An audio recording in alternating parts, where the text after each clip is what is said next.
DNA मित्रों, आज हम सबसे पहले दिल्ली के उस सुपर एलीट क्लास क्लब का डीएनए टेस्ट करेंगे जो इन दिनों सबसे ज्यादा चर्चा में।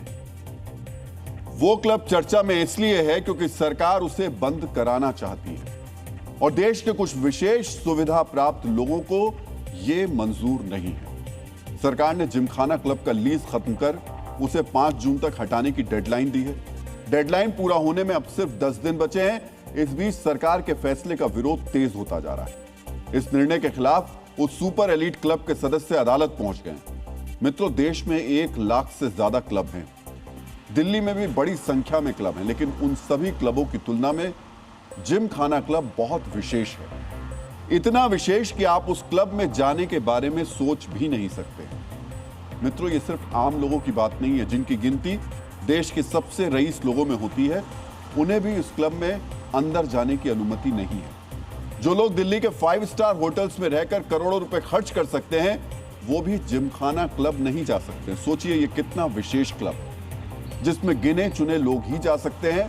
और बड़ी बात यह कि जो लोग उस क्लब में जाते हैं, वो वहां बैठकर देश के लिए नीतियां नहीं बनाते हैं, अपना मनोरंजन करते हैं। देश के वो सुपर एलीट उस क्लब में बैठकर समाज के कल्याण की योजना नहीं बनाते हैं, ऐशो आराम करते हैं, पार्टी करते हैं, एंटरटेनमेंट के लिए टेनिस और पोलो खेलते हैं।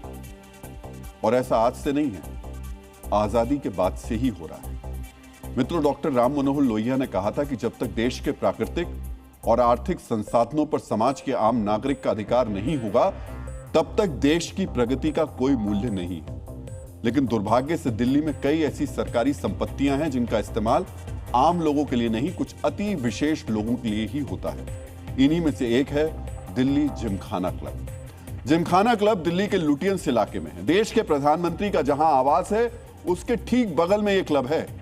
सरकार ने जो लीज रद्द करने का आदेश दिया, उसका आधार भी यही बताया है। सरकार के आदेश में कहा गया है कि प्रधानमंत्री आवास के पास की संवेदनशील जमीन का उपयोग अब राष्ट्रीय सुरक्षा, रणनीतिक रक्षा आवश्यकताओं और अन्य जनहित के कार्यों के लिए किया जाएगा। इसका उपयोग रक्षा से जुड़े बुनियादी ढांचे और सार्वजनिक सुरक्षा व्यवस्था को मजबूत करने के लिए किया जाएगा। हम आपको बताते हैं यह क्लब सुरक्षा के दृष्टिकोण से कितनी महत्वपूर्ण जगह पर स्थित है।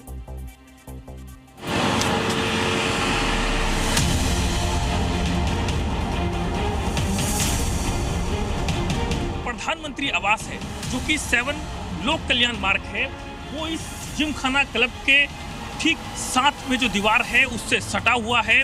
और यहाँ से भी अगर मेरे कैमरा पर्सन अगर आपको दिखाएं कि यहाँ से अगर आप सीधा जाएंगे और आगे जो रेल लाइट है वहाँ से जब आप राइट मुड़ेंगे तो प्रधानमंत्री का आवास यहाँ से आ जाता है।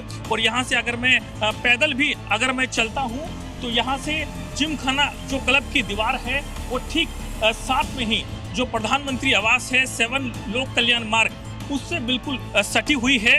जो जिमखाना क्लब है उसके ठीक सामने ही यहाँ पर इंदिरा गांधी स्मृति भवन यहाँ पर बना हुआ है। और इसी के साथ में यहाँ पर तमाम लोग आते हैं और काफ़ी ज़्यादा सिक्योरिटी के लिहाज से अगर देखा जाए तो सबसे इम्पोर्टेंट ये पूरा एरिया है, क्योंकि इस इलाके में तमाम सांसदों की कोठियाँ भी हैं। एक के बाद एक जो लोग हैं वो जो कि इसके मेंबर्स हैं वो यहाँ पर पहुँच रहे हैं। और सबसे एलिट क्लास इसलिए कहा जाता है क्योंकि इसके मेंबरशिप मिलना बहुत ज़्यादा मुश्किल होता है। कई साल की जो वेटिंग है वो यहाँ पर लोगों की होती है और उसी के साथ इसमें लाखों रुपए की इसकी फीस भी है। और उसके बाद जो लोग हैं इसका मेंबर बन पाते हैं। मित्रों, जिमखाना क्लब को लेकर आज जो आदेश जारी हुआ, ऐसी कोशिश पहले भी हुई थी।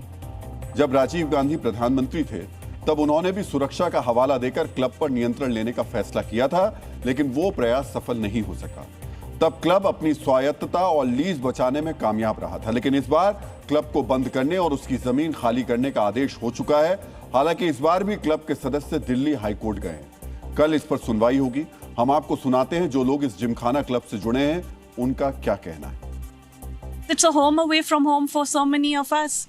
This is one place to meet Delhi में, and we've been associated with it for so long, so it's very upsetting. Defence की जो बात कह रही है कि डिफेंस रीजंस के लिए अब पीएम का तो प्रेमिसेस हट रहे हैं यहाँ से, वो नया कॉम्प्लेक्स में जा रहा है। तो डिफेंस में क्या प्रॉब्लम है? और यहाँ पे अन्य भी क्लब्स हैं, तो व्हाट इज़ द प्रॉब्लम कि इसको लेना है? मेरी मेमोरीज 14 साल से जुड़ी हुई है जिमखाना क्लब से, इसलिए मुझे एक परेशानी हुई कि अब क्लब बंद हो जाएगी क्या। तो और उस 14 साल की उम्र में मैंने बहुत सारे टेनिस मैचेस वहाँ देखे, डेविस कप में मैचेस देखे, नेशनल चैम्पियंस को विजय अमृतराज, रामानाथन कृष्णन, जयदीप मुखर्जी, प्रेमजीत लाल और सब प्लेयर्स आते थे। बड़ा ज़बरदस्त स्टैंड लगता था। बड़ा एलीट क्लब है और गवर्नमेंट को अपना सोचना पड़ेगा कि ये क्लब को चालू रखना है। तो गवर्नमेंट को यही चाहिए कि यहाँ ही कोई ऐसा सोल्यूशन निकाले जो कि क्लब बना रहे।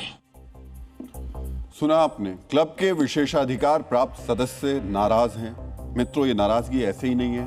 ये नाराजगी इसलिए है क्योंकि इस क्लब की सदस्यता किसी बहुत बड़े सरकारी पद जितनी प्रतिष्ठित मानी जाती है। इस क्लब पर सिर्फ खानदानी रईस और खानदानी रसूखदारों का कब्जा है। सोचिए, ये देश सबका है, दिल्ली का इंडिया गेट सबका है, लेकिन ये क्लब सिर्फ सुपर एलीट क्लास का है। आप दिल्ली के सबसे महंगे और पॉश एरिया में घूम सकते हैं, इंडिया गेट में घंटों बैठकर मुफ्त में पिकनिक मना सकते हैं, लेकिन आप दिल्ली जिमखाना क्लब में नहीं जा सकते। इस एलीट क्लब की सदस्यता के लिए लोग 20-20 लाख रुपए चुकाने को तैयार रहते हैं, लेकिन उन्हें सदस्य बनने में 35 साल से भी ज्यादा समय लग जाता है। इसका वेटिंग पीरियड 35 साल से ज्यादा है। सोचिए, संविधान के मुताबिक 35 वर्ष में आप देश के राष्ट्रपति बन सकते हैं, लेकिन दिल्ली जिमखाना क्लब के मेंबर नहीं बन सकते। और सालों के इंतजार के बाद भी हर कोई इसका सदस्य नहीं बन पाता। डीएनए मित्रों, दिल्ली का एक क्लब कैसे सुपर एलीट क्लास के स्टेटस सिंबल के तौर पर इस्तेमाल होता है, इसे समझने के लिए इतिहास के पन्नों को थोड़ा पलट लेते हैं। वर्ष 1913 में जब भारत के किसान अंग्रेजों के लगान से कराह रहे थे, तब लुटियंस दिल्ली के सफदरजंग रोड पर अंग्रेजों ने यह क्लब बनाया था। इसका नाम इंपीरियल दिल्ली जिमखाना क्लब रखा गया था 1913 में। इसका उद्देश्य यह था कि अंग्रेज सैन्य अधिकारी और आईसीएस अधिकारी उस क्लब में मनोरंजन करेंगे। क्लब की स्थापना के समय देश के 7 बड़े राजघरानों को आजीवन सदस्यता दे दी गई थी। क्लब के बाहर अंग्रेजों ने अपना कुख्यात बोर्ड लगा रखा था, आम भारतीयों की एंट्री प्रतिबंधित है। इस तरह दिल्ली में यह एलीट क्लास का अड्डा बना, जो सत्ता, धन और विशेषाधिकार का प्रतीक था। देश को आजादी मिलने के बाद इस क्लब के नाम से इंपीरियल शब्द तो हट गया, लेकिन इसका डीएनए वही रहा जो पहले था, यानी विशिष्ट वर्गों में श्रेष्ठता का भाव बढ़ाने वाला। आज भी आपको दुनिया के किसी भी देश के एलीट क्लब में सदस्यता मिल जाएगी, लेकिन दिल्ली के जिमखाना क्लब में सदस्यता के लिए 35 से 40 साल तक इंतजार करना पड़ सकता है। मित्रों, सबसे पहले हम आपको बताते हैं कि इस क्लब में सदस्यता कैसे मिलती है। हालांकि हम आपको बता रहे हैं, ले नहीं पाएंगे आप। जिमखाना क्लब में 5000 से ज्यादा सदस्य हैं। हर साल करीब 100 नए लोगों को सदस्यता मिलती है, वो भी तब जब किसी सदस्य का निधन होता है या फिर वो इस्तीफा देता है। इस क्लब में 40% सदस्य सिविल सर्विसेज से जुड़े होते हैं, यानी 100 में से 40 लोग आईएएस, आईपीएस और आईएफएस जैसे बड़े अधिकारी होते हैं। और उसमें भी सबको एंट्री नहीं मिलती है। दूसरे 40% सदस्य सेना से जुड़े होते हैं, सेना में भी बड़े अधिकारी वर्ग से, जबकि बाकी 20% सदस्य जज, राजनेता, उद्योगपति या अन्य प्रभावशाली लोग होते हैं। पहले से क्लब के सदस्य रहे लोगों के बच्चों को भी प्राथमिकता दी जाती है। आप इसे देश के पैरेलल पावर स्ट्रक्चर की श्रेणी में रख सकते हैं। जो लोग इस क्राइटेरिया में आते हैं, उनके लिए सदस्यता शुल्क भी अलग अलग है। जो सरकारी अधिकारी रहे हैं, उन्हें इस जिमखाना क्लब में सदस्यता के लिए 4.5 से 5 लाख रुपए प्रवेश शुल्क देना पड़ता है, जबकि जो गैर सरकारी लोग सदस्य बनना चाहते हैं, उन्हें 20 से 22 लाख रुपए तक का प्रवेश शुल्क चुकाना पड़ता है। और सुनिए, ऐसा नहीं कि ये सारी योग्यताएं होने के बावजूद दिल्ली जिमखाना क्लब की सदस्यता मिल ही जाएगी। सदस्यता से पहले एट होम नाम की प्रक्रिया भी होती है, जहां मौजूद सदस्य ये तय करते हैं कि नया व्यक्ति उनके स्टेटस का है या नहीं है। और इस सदस्यता के लिए लोग 3 से 4 दशकों तक इंतजार करते हैं। क्यों? क्योंकि इस क्लब की सदस्यता रसूख, रुतबे और प्रतिष्ठा को परिभाषित करती रही है। इस क्लब की सदस्यता व्यक्ति को खानदानी रईसों की श्रेणी में शीर्ष पर लाकर खड़ा कर देती है। यह बताती है कि देश में उनके बराबर बैठने वाले सब नहीं हैं, बल्कि सिर्फ गिने चुने लोग ही हैं। यही भाव तो अंग्रेजों में था। अंग्रेजों ने जब यह क्लब बनाया था, तब भी आम आदमी की उसमें एंट्री नहीं थी। और आज जो लोग उस क्लब को चला रहे हैं, उनके मन में भी आम लोगों के लिए वही क्लास वाला भाव दिखाई देता है। डीएनए मित्रों, ये जो एलीट क्लास वाला भाव है ये बहुत विशेष होता है। इसमें व्यक्ति सिर्फ अमीर नहीं बनना चाहता बल्कि रसूखदार दिखना चाहता है, खुद को खानदानी और रुतबे वाला साबित करना चाहता है। यही कारण है कि जिन लोगों को जिमखाना क्लब जैसे सुपर एलीट क्लब में एंट्री नहीं मिलती, उनमें से कई लोग खान मार्केट के सामाजिक दायरे का हिस्सा बनकर अपनी पहचान बनाते हैं। खान मार्केट को तो लुटियंस दिल्ली का ड्राइंग रूम भी कहा जाता है।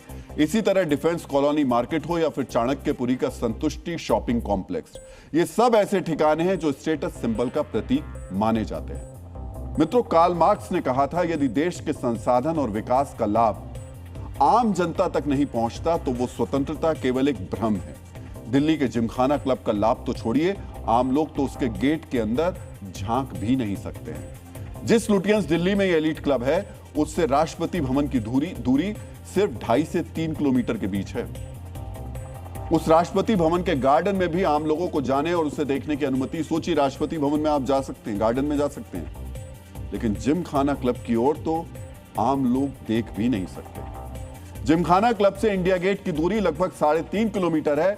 वहां पर देश भर के लोगों की भीड़ लगी रहती है। जैसा कि हमने आपको थोड़ी देर पहले बताया था, 30 एकड़ में फैले इंडिया गेट पर आप जब चाहें जा सकते हैं, घंटों बैठकर परिवार और दोस्तों के साथ पिकनिक मना सकते हैं, लेकिन आप 27 एकड़ की सरकारी जमीन पर चल रहे जिमखाना क्लब में नहीं जा सकते। लुटियंस दिल्ली में ही नेशनल वॉर मेमोरियल है, जहां हर दिन हजारों लोग जाते हैं, देखते हैं, घूमते हैं। 30 एकड़ में फैले राजघाट में आप जा सकते हैं, घूम सकते हैं। 3 मूर्ति भवन में जाकर भी आप घूम सकते हैं, लेकिन आप जिमखाना क्लब में नहीं जा सकते। क्यों नहीं जा सकते? क्योंकि वहां देश के स्वघोषित अति विशेष लोग बैठते हैं, क्योंकि वहां खुद को सुपर एलीट क्लास समझने वाले लोगों की बैठने की जगह। और वो लोग प्रधानमंत्री, गृह मंत्री या रक्षा मंत्री की तरह देश के बारे में सोचने के लिए वहां नहीं बैठते हैं। वहां संसद की तरह नीतियां नहीं बनती हैं। वहां नेशनल वॉर मेमोरियल की तरह कोई ऐसा स्मारक भी नहीं है जिसमें देश के वीरों की वीरता का वर्णन हो। देश के सुपर एलीट क्लास के लोग वहां इसलिए बैठते हैं ताकि मनोरंजन कर सकें, ताकि देश के विशेष 5000 लोग आनंद की अनुभूति कर सकें। इन लोगों के मनोरंजन के लिए 27 एकड़ से ज्यादा जमीन पर यह जिमखाना क्लब बना हुआ है। क्लब को स्पोर्ट्स क्लब के रूप में रजिस्टर्ड किया गया था। जो लोग क्लब के सदस्य हैं, उनकी दलील है, यहां खुशवंत सिंह टेनिस खेलते थे।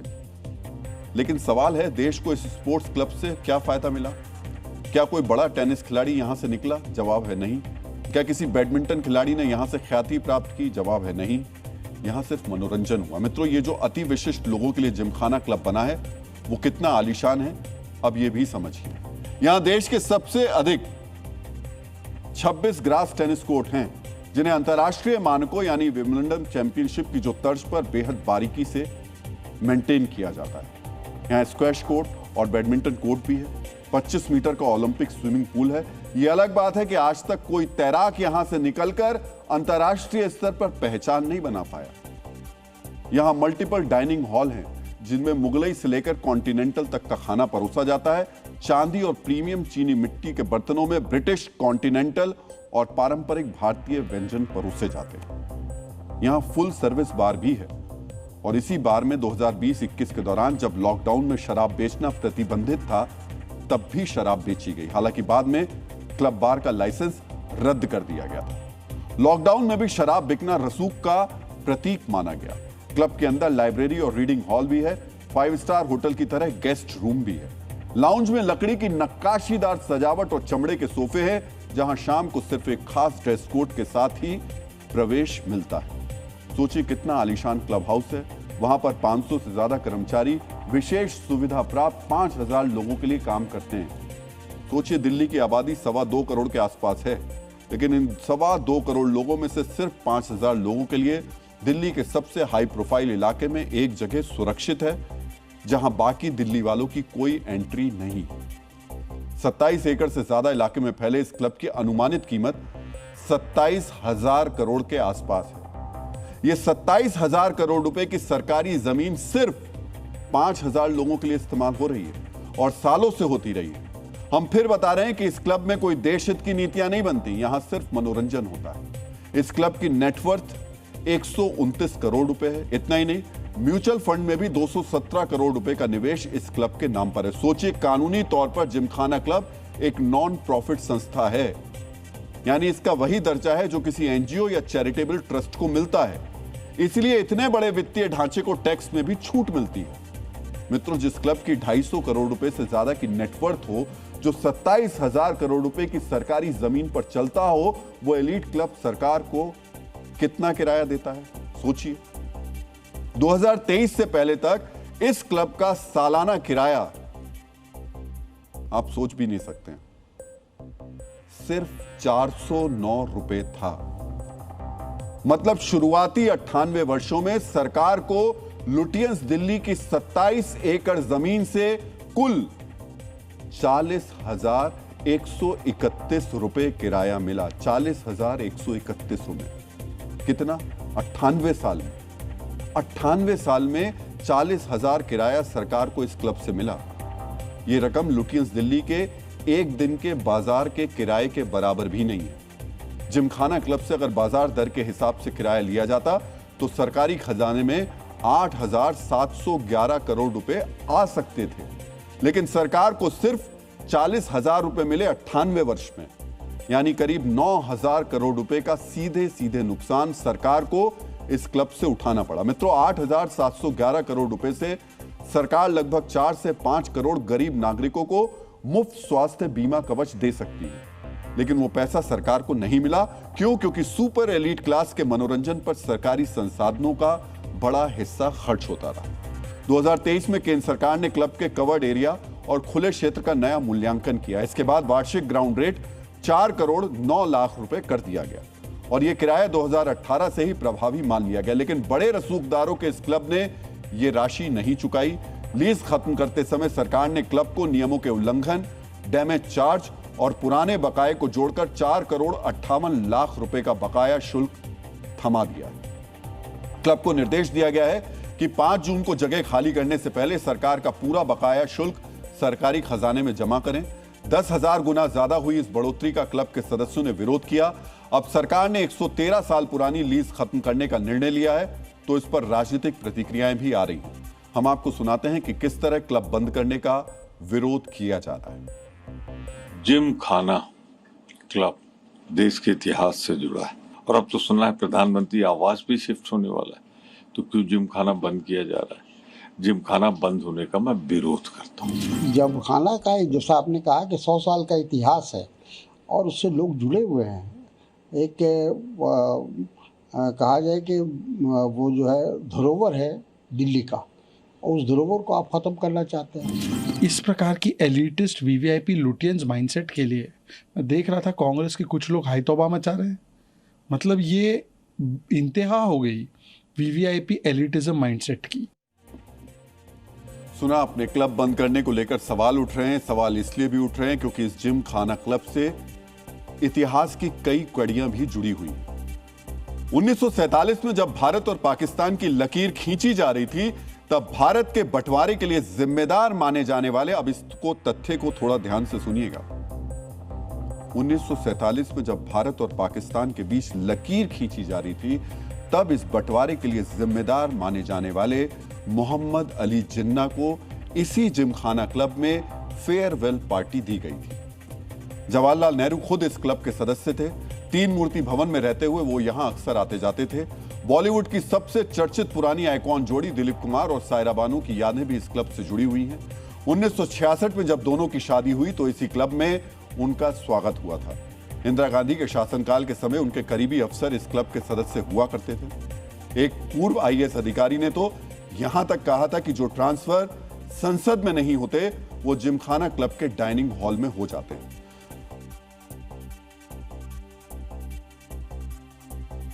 सोचिए, विशिष्ट लोगों का कैसा जमावड़ा यहां लगा रहता था। अब सरकार ने इस ऐतिहासिक क्लब को बंद करने का फैसला ऐसे ही नहीं लिया है। इसकी जड़ में भ्रष्टाचार और मनमानी के आरोप बताए जा रहे हैं। इस क्लब की सदस्यता प्रक्रिया में पक्षपात, वित्तीय गड़बड़ियों और नियमों के उल्लंघन के आरोप लगे थे। 2016 में केंद्र सरकार के कॉर्पोरेट मामलों के मंत्रालय ने क्लब के कामकाज की जांच शुरू कराई। 2020 में केंद्र सरकार इस मामले को लेकर नेशनल कंपनी लॉ ट्रिब्यूनल में लेकर गई। सरकार ने कहा कि क्लब अपने मूल उद्देश्य से भटक गया है और वहां पारदर्शिता की कमी है। दिसंबर 2021 में नेशनल कंपनी लॉ ट्रिब्यूनल ने क्लब की चुनी हुई मैनेजमेंट कमेटी हटा दी। सरकार की तरफ से एडमिनिस्ट्रेटर नियुक्त किया गया जिसने क्लब का नियंत्रण संभाला। 2022 में सरकार ने ट्रिब्यूनल में कहा कि आम लोगों को सदस्यता नहीं मिल रही है, पुराने सदस्यों के रिश्तेदारों को फायदा दिया जा रहा है और क्लब रसूखदार लोगों का समूह बन चुका है। अक्टूबर 2024 में national company law appellate tribunal ने केंद्र सरकार के हस्तक्षेप को सही ठहराया। ट्रिब्यूनल ने माना कि क्लब के प्रशासन में गंभीर समस्याएं थी और अब जाकर सरकार ने इस जमीन की लीज खत्म कर दी है। मित्रों, 1928 में ब्रिटिश सरकार और क्लब के बीच स्थायी लीज का समझौता हुआ था।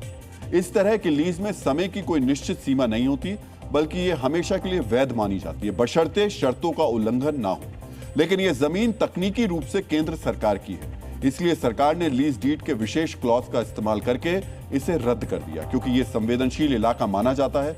मित्रों, दिल्ली में जिमखाना क्लब की तरह एक दो नहीं बल्कि कई ऐसे क्लब हैं जो बहुत विशेष लोगों के लिए बने हुए हैं, जहां आम लोगों की दूर दूर तक कोई एंट्री नहीं है। India international centre Lodhi road पर है, वो भी सरकारी जमीन पर बना हुआ है। इंडिया हैबिटेट सेंटर भी लोधी रोड पर है, वो भी सब्सिडी वाली जमीन पर बना हुआ है। ओटेवे क्लब भी अधिकारियों का एक्सक्लूसिव क्लब माना जाता है। रसूखदारों का एक और चर्चित क्लब नेशनल स्पोर्ट्स क्लब है। ये सारे ऐसे क्लब हैं जिनका आम लोगों से कोई लेना देना नहीं है, जिनका आम लोगों से कोई मतलब नहीं है। ये देश और दिल्ली के गिने चुनिंदा लोगों के लिए ही क्लब बनाए गए। मित्रों, जो लोग जिमखाना क्लब या दूसरे एलीट क्लबों में आते जाते रहे हैं, वो उनका निजी मामला है। उनके क्लब में आने जाने से किसी को कोई दिक्कत नहीं है और ना ही होनी चाहिए। लेकिन दिल्ली के सबसे हाई सिक्योरिटी जोन उस लुटियंस इलाके में जहां 27 एकड़ जमीन का उपयोग देश हित के कामों में किया जा सकता है, जो लोग जिमखाना क्लब के सदस्य हैं वो संपन्न लोग हैं, विशिष्ट लोग हैं, रसूखदार हैं। वो चाहे तो कहीं भी जमीन लेकर अपना एक निजी क्लब बना सकते हैं। उसमें वो सारी सुख सुविधाएं उपलब्ध करा सकते हैं जो जिमखाना क्लब में हैं। यानी मित्रों, दिल्ली में आम लोगों के हक पर कुछ विशेषाधिकार प्राप्त लोगों ने कब्जा जमा रखा है। वहीं पश्चिम बंगाल में घुसपैठिए देश के संसाधनों को लूट रहे हैं, लेकिन बंगाल की नई सरकार ने घुसपैठियों की घर वापसी की अपनी मुहिम तेज कर दी है। आज बंगाल में डिटेंशन सेंटर का पहला चरण शुरू हो गया। मित्रों, शुभेंदु अधिकारी की सरकार ने बंगाल में घुसपैठियों के लिए जो होल्डिंग सेंटर बनाने का ऐलान किया था, उसकी शुरुआत हो गई है। पहला होल्डिंग सेंटर मालदा में बनाया गया है। मालदा के चंदन पार्क में स्थित एक इमारत को बंगाल का पहला होल्डिंग सेंटर बनाया गया। यहां फिलहाल 9 बांग्लादेशी घुसपैठियों को रखा गया। मित्रों, भारत में घुसपैठ की डिपोर्टेशन जो पॉलिसी है, उस संदर्भ में डिटेंशन सेंटर और होल्डिंग सेंटर दोनों का उपयोग होता है। डिटेंशन सेंटर से होल्डिंग सेंटर इस मायने में अलग है, यहां कुछ समय के लिए ही घुसपैठियों को रखा जाता है। मालदा के इस सेंटर में बांग्लादेशियों को सीसीटीवी निगरानी में रखा जाएगा। होल्डिंग सेंटर की सुरक्षा के लिए 12 पुलिसकर्मियों के अलावा होमगार्ड और सिविक वॉलंटियर्स को भी तैनात किया गया।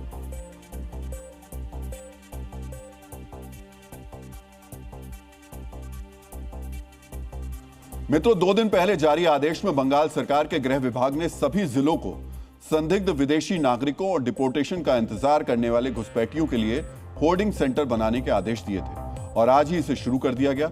बंगाल में कुल 23 जिले हैं और अगले कुछ दिनों में सभी जिलों में ये होल्डिंग सेंटर बन जाएंगे। 23 मई को जारी आदेश में जिला प्रशासन से कहा गया था कि ऐसे सेंटर बनाए जाएं जहां पकड़े गए संदिग्ध विदेशियों को रखा जा सके। संदिग्ध विदेशियों को ऐसे सेंटर में अधिकतम 30 दिन तक रखा जा सकेगा। इस दौरान उनके दस्तावेज, पहचान और नागरिकता की जांच होगी। पहचान पूरी होने के बाद उन्हें सुरक्षा एजेंसियों को सौंपा जाएगा ताकि वापस उनके देश भेजा जा सके। अंतिम फैसला जिला मजिस्ट्रेट या बड़े अधिकारी करेंगे। यह पूरी प्रक्रिया इमिग्रेशन एंड फॉरेनर्स एक्ट 2025 के तहत की जा रही है। मित्रों, घुसपैठियों को लेकर यह गाइडलाइन गृह मंत्रालय ने 1 साल पहले यानी मई 2025 में जारी की थी, लेकिन बंगाल सरकार ने इसे लागू करने से मना कर दिया था। सरकार बदलते ही अब इस पर अमल शुरू हो गया है। शुभेंदु अधिकारी ने अवैध घुसपैठियों के खिलाफ डिटेक्ट, डिलीट एंड डिपोर्ट की नीति को सख्ती से लागू करने का आदेश दिया है, जिसके बाद से यह कार्रवाई शुरू की गई। यानी एक तरफ सीमा पर तारबंदी की जा रही है ताकि घुसपैठिए भारत में प्रवेश नहीं कर सके, दूसरी तरफ जो घुसपैठिए आ चुके हैं उन्हें देश से भगाने का काम शुरू कर दिया गया।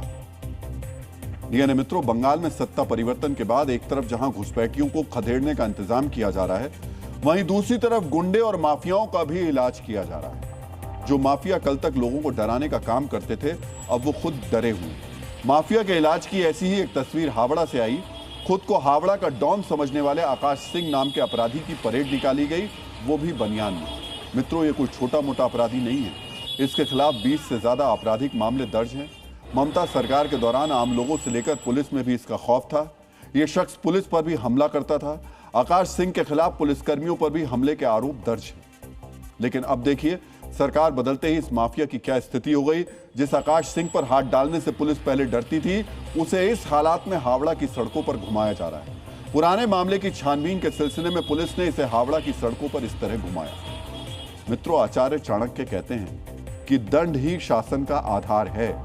इसका अर्थ यह है कि दंड के भय के बिना कोई भी शासन स्थिर नहीं रह सकता। समाज में न्याय और व्यवस्था कायम रखना असंभव है। आकाश सिंह नाम का यह अपराधी उत्तर हावड़ा के लोगों के लिए खौफ का दूसरा नाम था।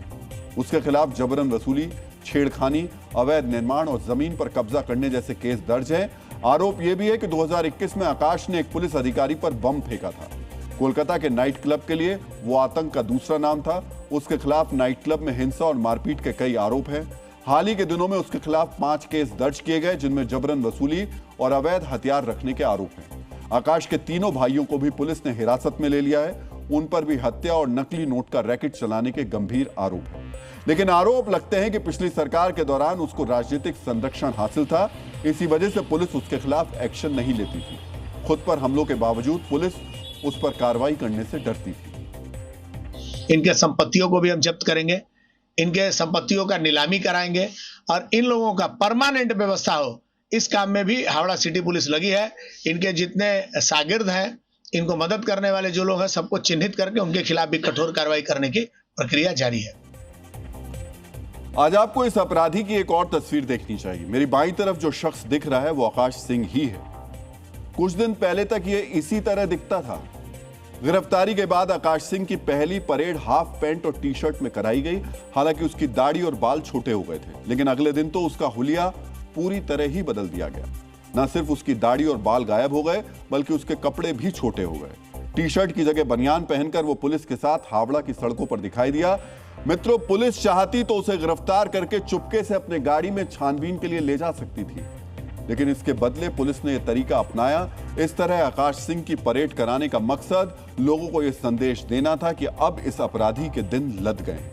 पुलिस का उद्देश्य लोगों को यह बताना था कि इससे अब डरने की जरूरत नहीं है। पुलिस ये दिखाना चाहती है कि यह एक मामूली अपराधी है। इसके अलावा परेड कराने का एक मकसद दूसरे अपराधियों को भी संदेश देना है कि वो सुधर जाएं, नहीं तो उनका हाल भी इसी तरह होगा। हम लोग खुश हैं। डर तो बेशक चला जाएगा जब एक क्रिमिनल को ऐसे पब्लिक में घुमाया जाएगा। पुलिस पर तो ही भरोसा है, जब गुंडा से तो कौन नहीं डरता है। सारे व्यापारी डरते हैं, हर व्यापारी से पैसा उठाना, हर बिल्डर से पैसा उठाना। पहले जो आईसी था, आईसी के ऊपर थाना के सामने मारा है। पब्लिक तो बहुत ज्यादा खुश है। डीएनए मित्रों, एक्शन सिर्फ घोषित अपराधियों के खिलाफ ही नहीं हो रहा है, बल्कि कानून व्यवस्था संभालने के लिए बने सिस्टम के अंदर जो माफिया मौजूद हैं, उन पर भी कार्रवाई की जा रही है। हावड़ा पुलिस ने शाहीन मोल्ला नाम के एक ट्रैफिक होमगार्ड को जबरन वसूली के आरोप में गिरफ्तार किया। आज शाहीन मोल्ला उर्फ सनी की भी हावड़ा की सड़कों पर परेड कराई गई। स्थानीय पुलिस और अर्धसैनिक बल की टीम शाहीन की कमर में रस्सी बांधकर उसे छानबीन के लिए आसपास के इलाकों में ले गई। सोचिए, ये कोई आम गुंडा बदमाश नहीं है, बल्कि ये सिस्टम में घुसा हुआ बदमाश है। होमगार्ड का काम पुलिस की मदद करना होता है। शाहीन को ट्रैफिक पुलिस की मदद के लिए कॉन्ट्रैक्ट पर होमगार्ड में रखा गया था, लेकिन ये होमगार्ड ट्रैफिक को दुरुस्त करने के बदले वसूली के काम में शामिल हो गया। आरोप है कि वर्दी की धौंस दिखाकर शाहीन ने खूब पैसा बनाया और अब सरकार बदलते ही इसका भी हिसाब किताब हो गया। मित्रों, आपको याद होगा, आरजी कर रेप और मर्डर केस में दोषी संजय रॉय भी कोलकाता पुलिस में एक वॉलंटियर था, लेकिन पुलिस की मदद करने के बदले उसने इस तरीके जघन्य वारदात को अंजाम दिया। शाहीन की तरह संजय रॉय भी कॉन्ट्रैक्ट पर काम कर रहा था। उस वक्त ममता सरकार इस मुद्दे पर बुरी तरह घिर गई थी। आरोप लगे थे कि पुलिस की मदद के नाम पर एक अपराधी को वॉलंटियर के रूप में कैसे शामिल कर लिया गया। उसी तरह के सवाल शाहीन मोल्ला पर भी उठ रहे हैं। आरोप है कि टीएमसी के सरकार के दौरान शाहीन मोल्ला को राजनीतिक संरक्षण मिला हुआ था। इलाके की टीएमसी विधायक का यह करीबी माना जाता था, लेकिन सरकार बदलते ही अब इसे गिरफ्तार कर लिया गया। मित्रों, आकाश सिंह हो या शाहीन मोल्ला, इनके खिलाफ सख्त एक्शन से पूरे बंगाल में एक संदेश गया है। अपराधियों को समझ लेना चाहिए कि अब राजनीतिक संरक्षण काम नहीं करेगा। मित्रों, अभी कुछ दिन पहले की बात है, जमीन कब्जे और उगाही का रैकेट चलाने वाला माफिया सोना पप्पू फरार था। ईडी की जांच शुरू होते ही वो अंडरग्राउंड हो गया, लेकिन सरकार बदलने के बाद जब उसे पता चल गया कि अब राजनीतिक संरक्षण नहीं मिलेगा तो वो खुद सरेंडर करने के लिए पहुंच गया। अपनी जान बचाने के लिए उसने सरेंडर करने में ही भलाई समझी। पुलिस का ये डर अच्छा है। कुछ लोग सड़कों पर अपराधियों की परेड को मानवाधिकार उल्लंघन से जोड़ रहे हैं, लेकिन जो अपराधी दूसरों के अधिकार को नहीं समझते उन्हें मानवाधिकार का संरक्षण क्यों मिलना चाहिए? अगर कानून के हिसाब से कुछ गलत है तो इसका फैसला अदालत करेगी। डीएनए मित्रों, हावड़ा में पुलिस अपराधियों की परेड निकाल रही है। वहीं बंगाल पुलिस आज टीएमसी के महासचिव अभिषेक बनर्जी के घर पर पहुंच गई। अभिषेक के घर अचानक पुलिस के पहुंचने से अटकलें लगने लगी। इसे पुलिस की कार्रवाई से जोड़ा जाने लगा, लेकिन कुछ ही देर में स्थिति साफ हो गई। अभिषेक बनर्जी के घर पुलिस के आने का मकसद वहां मौजूद सुरक्षा उपकरणों को हटाना था। इस महीने की शुरुआत में उनकी सुरक्षा का लेवल घटा दिया गया था। आज पुलिस ने वहां जाकर सुरक्षा में इस्तेमाल होने वाले कई उपकरण हटाए और उन्हें अपने साथ ले गए। इन उपकरणों का इस्तेमाल तब किया जाता था जब अभिषेक बनर्जी को Z+ सुरक्षा प्राप्त थी। उधर अपने घर में अवैध निर्माण को लेकर नोटिस का जवाब अभिषेक बनर्जी ने दे दिया है। उन्होंने कोलकाता नगर निगम के नोटिस का जवाब देने के लिए 10 दिन का समय मांगा। नोटिस को उन्होंने राजनीतिक बदले की कार्रवाई भी बताया है। मित्रों, अपराधियों के खिलाफ बंगाल पुलिस की कठोर कार्रवाई का मकसद आम लोगों के डर को दूर करना है, और इसके शुरुआती संकेत कैसे मिल रहे हैं उसे आप कोलकाता के नजदीक फाल्टा विधानसभा सीट के नतीजे से समझ सकते हैं। मित्रों, जिस फाल्टा सीट पर हेराफेरी के आरोप में चुनाव रद्द किया गया, वहां जब दोबारा चुनाव हुआ तो रिकॉर्ड टूट गए। जिस विधानसभा सीट को टीएमसी का गढ़ कहा जाता था, जो विधानसभा सीट टीएमसी महासचिव अभिषेक बनर्जी की लोकसभा सीट में आती थी, वहां बीजेपी ने सबसे बड़ी जीत हासिल की। बीजेपी उम्मीदवार देवांशु पांडा को 1,09,000 से ज्यादा वोट से जीत मिली। सोचिए, आमतौर पर जितना वोट किसी जीतने वाले उम्मीदवार को मिलता है, उतना तो यहां जीत का अंतर था। बीजेपी को यहां 71% से ज्यादा वोट मिले। टीएमसी उम्मीदवार जहांगीर खान ने सरकार बदलने के बाद यहां से अपनी उम्मीदवारी वापस ले ली थी, लेकिन नाम वापस लेने की आखिरी तारीख बीत जाने की वजह से उनका नाम भी उम्मीदवारों की सूची में रहा। उन्हें 8,000 से भी कम वोट मिले और उनकी जमानत जब्त हो गई। यहां सीपीएम दूसरे नंबर पर रही, जबकि कांग्रेस को तीसरा नंबर हासिल हुआ। सोचिए, जिस सीट पर टीएमसी 2011 से लगातार जीत रही थी, वहां उसकी जमानत जब्त हो गई। अब सुरक्षा बलों के कड़े पहरे में चुनाव कराए गए तो उसके उम्मीदवार ने अपना नाम वापस लेने में ही भलाई समझी। मित्रों, फाल्टा सीट पर लगभग 30% मुस्लिम वोटर हैं, जबकि 70% हिंदू वोटर हैं, लेकिन इसके बावजूद हिंदू मतदाताओं को डराने धमकाने के आरोप लगते रहे। बीजेपी का दावा है कि फाल्टा में हिंदुओं को वोट डालने नहीं दिया जाता था। उसे वोटिंग राइट छीन लिया था। 2019 में मस्जिद से घोषणा कर दिया, जो मुसलमान नहीं है सब यहां से भाग जाओ, छोड़ दो जगह, चुनाव खत्म होने के बाद वापस लाओ। सोचिए, 70% वोट होने के बावजूद हिंदू मतदाताओं को चुनाव के वक्त इलाके से भागने का फरमान जारी किया जाता था। आरोप है कि इसी तरह डराकर टीएमसी जीत हासिल कर रही है।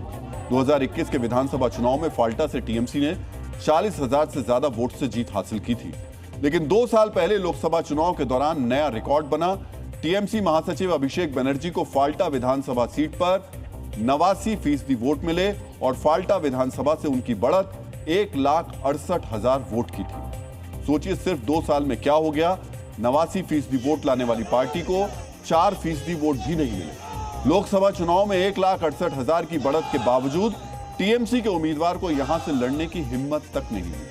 राजनीतिक विश्लेषकों का कहना है कि हिंदू वोटर यहां पूरी तरह से बीजेपी के साथ खड़े नजर आए, जबकि मुस्लिम मतदाताओं ने सीपीएम की तरफ रुख कर लिया है।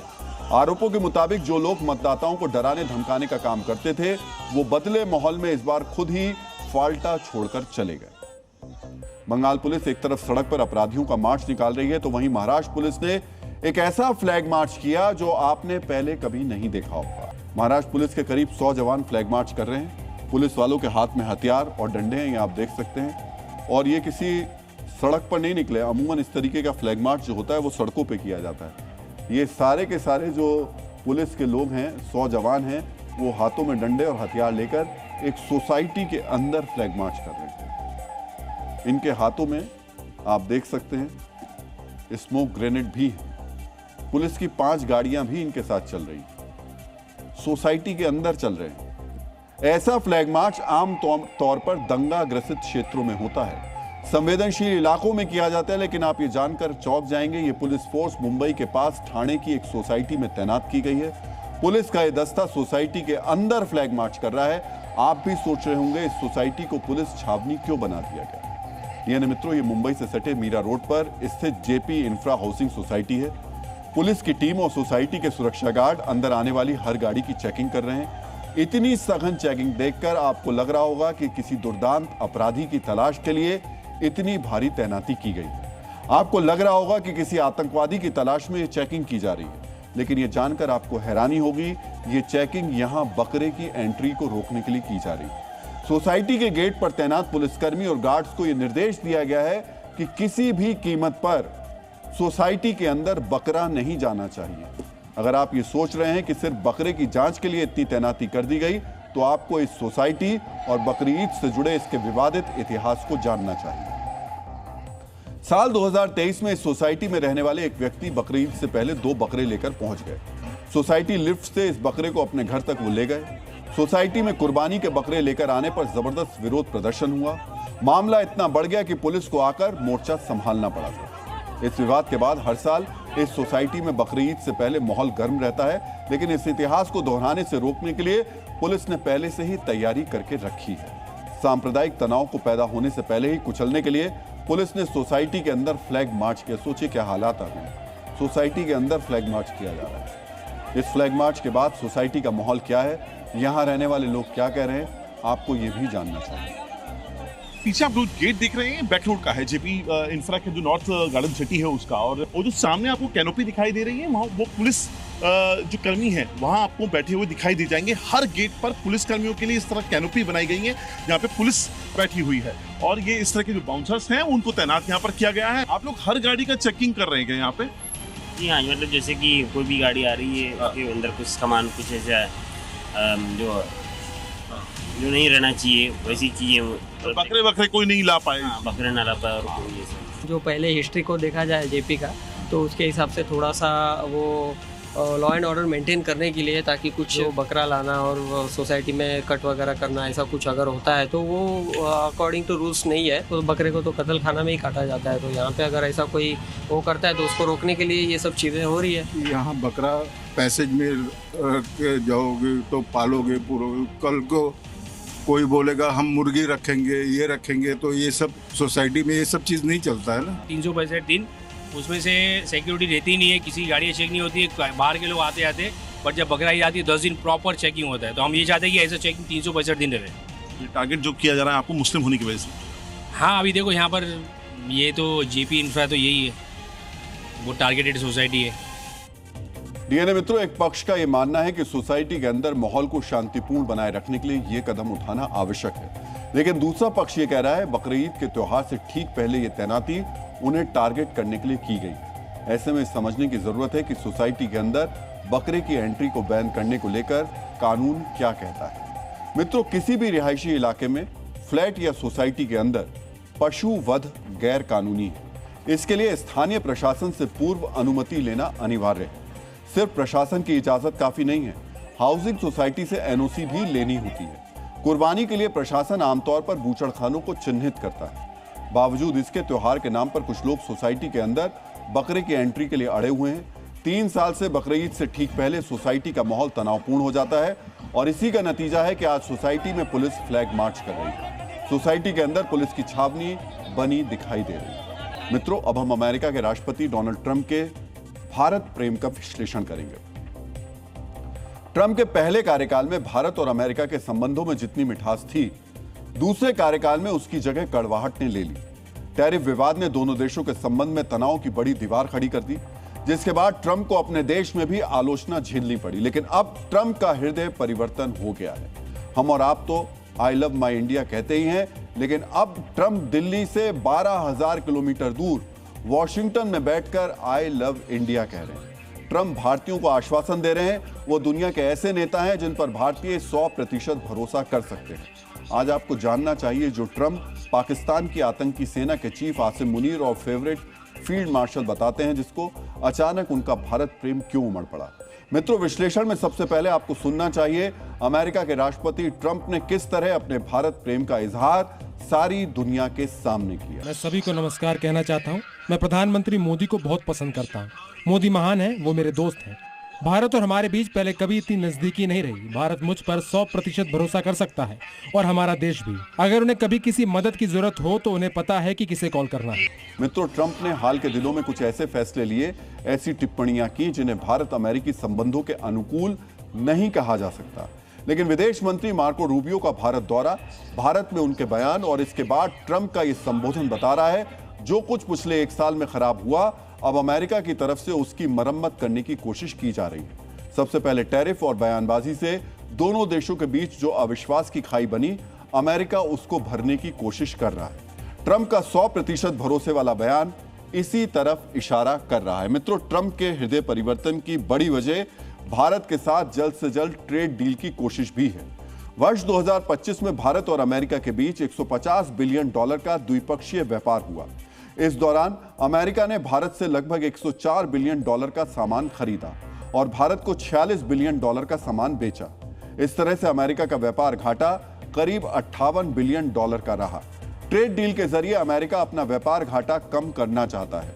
ट्रेड डील वार्ता के दौरान भारत ने अगले 5 साल में करीब $500 बिलियन के अमेरिकी सामान खरीदने के संकेत दिए हैं। ट्रंप इसे अपनी जनता के सामने बड़ी उपलब्धि के तौर पर रखना चाहते हैं। अब भारत दौरे पर आए अमेरिकी विदेश मंत्री मार्को रूबियो ने ऐलान किया है दोनों देश कुछ हफ्तों में ट्रेड डील फाइनल कर सकते हैं। हमने जबरदस्त प्रगति की है और मुझे लगता है कि आखिरकार अमेरिका और भारत के बीच ऐसा व्यापार समझौता होगा जो लंबे समय तक टिकाऊ रहेगा और दोनों पक्षों के लिए फायदेमंद साबित होगा। मार्को रूबियो ने अपने भारत दौरे में सबसे ज्यादा चर्चा ऊर्जा सहयोग पर की। भारत दुनिया का तीसरा सबसे बड़ा तेल उपभोक्ता है। भारत अपनी जरूरत का करीब 90% तेल विदेशों से आयात करता है। अमेरिका इस बड़े बाजार में अपनी हिस्सेदारी बढ़ाना चाहता है। भारत रोजाना लगभग 4 मिलियन बैरल से ज्यादा कच्चा तेल खरीदता है। भारत ने अमेरिका से भी तेल और LNG आयात बढ़ाया है। भारत अब अमेरिकी ऊर्जा खरीद को $15 बिलियन से $25 बिलियन सालाना तक ले जाना चाहता है। वहीं अमेरिका की कोशिश है भारत वेनेजुएला से तेल खरीद को भी बढ़ाए, क्योंकि वेनेजुएला का तेल भी अभी अमेरिका के कंट्रोल में ही है। मित्रों, अमेरिका भारत को रूसी तेल का विकल्प भी देना चाहता है। हॉर्मुज संकट के बीच अमेरिका से तेल खरीद भारत के ऊर्जा हितों के अनुकूल है, लेकिन रूस अभी भी भारत का बड़ा और सस्ता तेल सप्लायर है और भारत ने अमेरिकी विदेश मंत्री मार्को रूबियो के सामने ही साफ कर दिया, भारत को जहां से सस्ता तेल मिलेगा भारत वहीं से खरीदेगा। जहां तक अमेरिका का सवाल है तो ट्रंप प्रशासन बहुत साफ शब्दों में अपनी विदेश नीति में अमेरिका फर्स्ट की बात करता है। जहां हमारी बात है तो हम इंडिया फर्स्ट की बात करते हैं। हमारी ऊर्जा सुरक्षा के लिए जरूरी है कि हमारे पास कई स्रोत हों, बड़े स्रोत हों, विश्वसनीय स्रोत हों और सस्ते स्रोत हों। अमेरिका इनमें से कई पैमानों पर खरा उतरता है, लेकिन कई और देश भी हैं। इसलिए हम कई स्रोतों से सबसे किफायती दरों पर ऊर्जा की आपूर्ति को सुनिश्चित करेंगे। मित्रों, इसी प्रेस कॉन्फ्रेंस में एस जयशंकर ने रूस से भारत के बहुत मजबूत रिश्तों का जिक्र भी मार्को रूबियो के सामने ही किया। यानी संदेश साफ है, भारत अमेरिका से मजबूत संबंधों का पक्षधर है, लेकिन अमेरिकी दबाव के बावजूद रूस से ऊर्जा साझेदारी जारी रहेगी। मित्रों, कल दिल्ली में भारत, अमेरिका, जापान और ऑस्ट्रेलिया के समूह क्वाड के विदेश मंत्रियों की बैठक होगी। मार्को रूबियो इस बैठक में हिस्सा लेने के लिए भारत में मौजूद है। जापान की विदेश मंत्री तोशिमित्सु मोतेगी और ऑस्ट्रेलिया के विदेश मंत्री पेनी वोंग भी इस बैठक के लिए भारत पहुंच गए हैं। क्वाड देशों के विदेश मंत्रियों से प्रधानमंत्री नरेंद्र मोदी की भी मुलाकात हो सकती है। ट्रंप ने अपने दूसरे कार्यकाल में क्वाड को लेकर बहुत ज्यादा उत्साह नहीं दिखाया था, लेकिन ट्रंप के चीन दौरे के बाद एक बार फिर क्वाड के नेता आपस में मिल रहे हैं। इस बैठक में समुद्री सुरक्षा, दक्षिण चीन सागर में चीन की गतिविधियां, AI, साइबर सुरक्षा, चिप निर्माण और जरूरी खनिजों जैसे बड़े मुद्दों पर चर्चा होगी। क्वाड देश मिलकर ऐसी योजना बना रहे हैं जिससे चीन पर निर्भरता कम हो, सप्लाई चेन मजबूत बने और रक्षा तकनीक में सहयोग बढ़े। विदेश मंत्रियों की बैठक को इस साल के अंत में होने वाली क्वाड लीडर समिट की तैयारी माना जा रहा है, जिसमें प्रधानमंत्री नरेंद्र मोदी और अमेरिका के राष्ट्रपति डोनाल्ड ट्रंप दोनों शामिल हो सकते हैं। मित्रों, दिल्ली में कल भीषण गर्मी के साथ साथ कूटनीतिक गर्मी भी पड़ने वाली है, जिसका असर बीजिंग तक होगा। लेकिन इस समय पहाड़ों पर क्या हो रहा है, अब वो देखिए।